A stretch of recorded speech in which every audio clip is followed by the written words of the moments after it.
I want to talk about our 2009 estate Pinot Noir.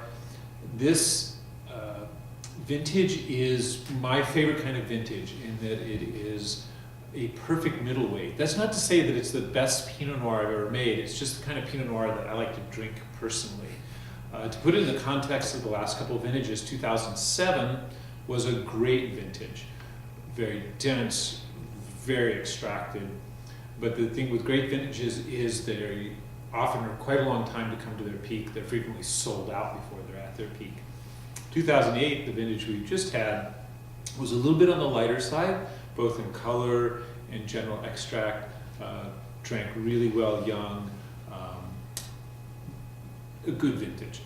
This 2009 is somewhere between those two. It's darker and more extracted than 2008, but it's not a big brooding monster like the 2007 was. So it's a finesse vintage. And one of the things I particularly like about this vintage is it's extremely aromatic. Pinot Noir is the most perfumed of all the red wines. In some ways, it's almost white wine-like in that aspect.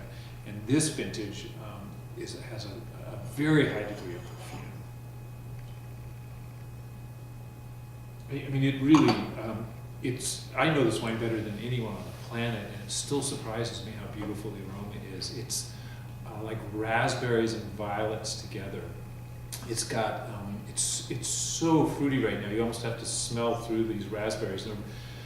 Raspberries are the fruit that is characteristic of the finest Pinot Noirs. I mean, you sometimes will get cherries and strawberries and other things, but when I get raspberries, I know that I've got a really good Pinot Noir on my hands.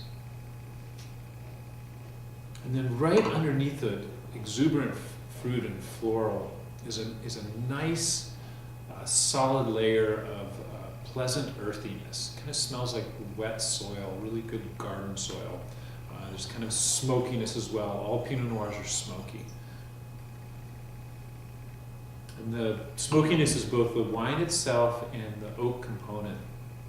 Pinot Noir likes oak, can take a lot of new oak, and its natural smokiness has an affinity for oak flavor. We use about 1/3 new barrels on this wine. Pinot Noirs that I really like, I almost don't want to put them in my mouth because I'm enjoying the perfume so much that I always delay the tasting. I can spend a long time over a glass of Pinot Noir before I take my first sip.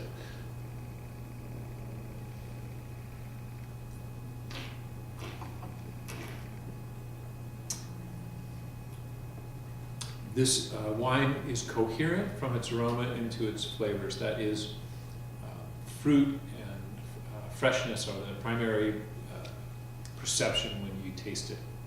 It is a very young wine still, and so the tannins are active, but they're very even. I don't mind tannin on the palate as long as it's even. It should have a smooth, kind of pleasant chalkiness, or feel like it's coating your tongue, pleasant drying effect over the whole tongue.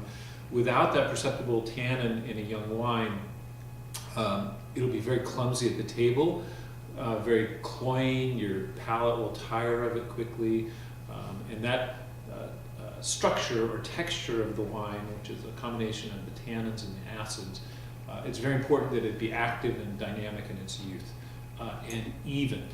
And this wine has all of those, and a very nice long finish. This wine is still developing strongly in the bottle. If we have Tolosa Pinot Noirs going back more than 10 years now. This vintage in some ways reminds me of the 2002, one of our earlier vintages. It didn't seem that impressive as a young wine, but it has aged very impressively, and it's now, those early wines, one of my favorite vintages. Still very much alive, still red, still giving a lot of pleasure. So these Pinot Noirs are intentionally made to age slowly. I think this particular one, being a very fresh middleweight, will age very gracefully.